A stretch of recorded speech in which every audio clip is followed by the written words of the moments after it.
Ja, die albei toe die vond ons wat wou. Ja. Okay. Is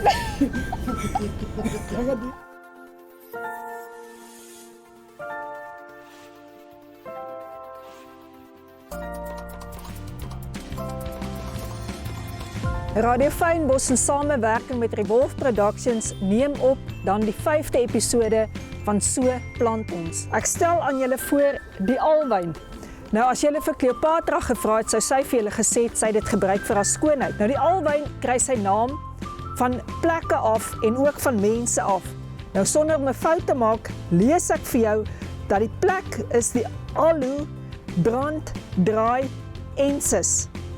En dan ook die plek is dan genoem die Alu Byne See. Dit was dan die wetenskaplike naam van die alwyn. Vir myself lyk dit altyd sommer net soos 'n fakkel wat lieflik in die tuine staan. Hey, wat maak hier? Sien. Hy is weer kom kyk hier. O, jene Anna, kom ons hier mag die alwyn toe. Kom.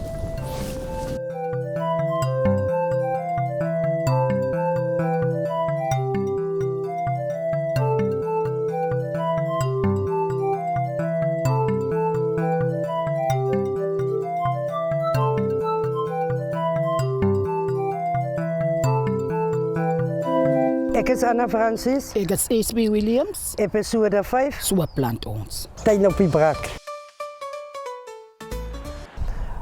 Die kraansalwyn en die peteralwyn is die bekendste hier in Suid-Afrika.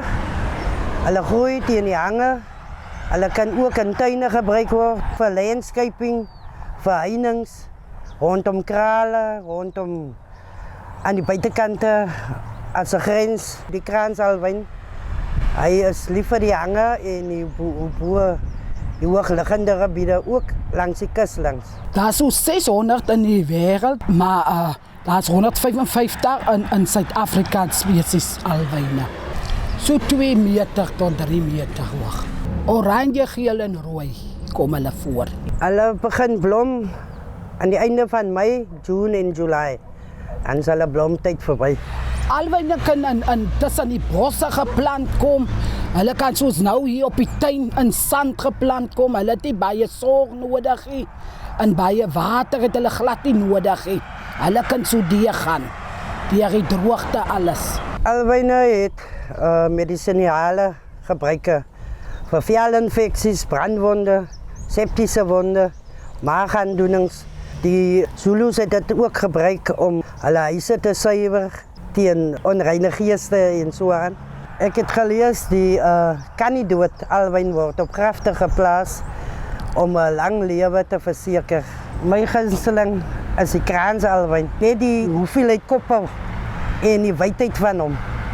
Hy staan ook bekend as gesig in Grieks en die wydte van hom. En SB, wat is jou gunsteling alwyn? Nee, ek hou ook van hom, van die kraansalwyn, want hy's pragtig. Net hy klomp knoppe wat aan hom is as hy blom. En SB, kan ons dit by julle kwekery koop? Ja, ons kan dit by die kwekery koop. Hierdie was dan die 5de episode van So plant ons. Hoop julle het dit saam met ons geniet. Wat 'n episode is dit? 5. Kan julle dink? En hom nou omslaan. Okay. Is Jangan die Anna. as ek die hospitaal nodig het, gaan ek julle bel. Sê reg?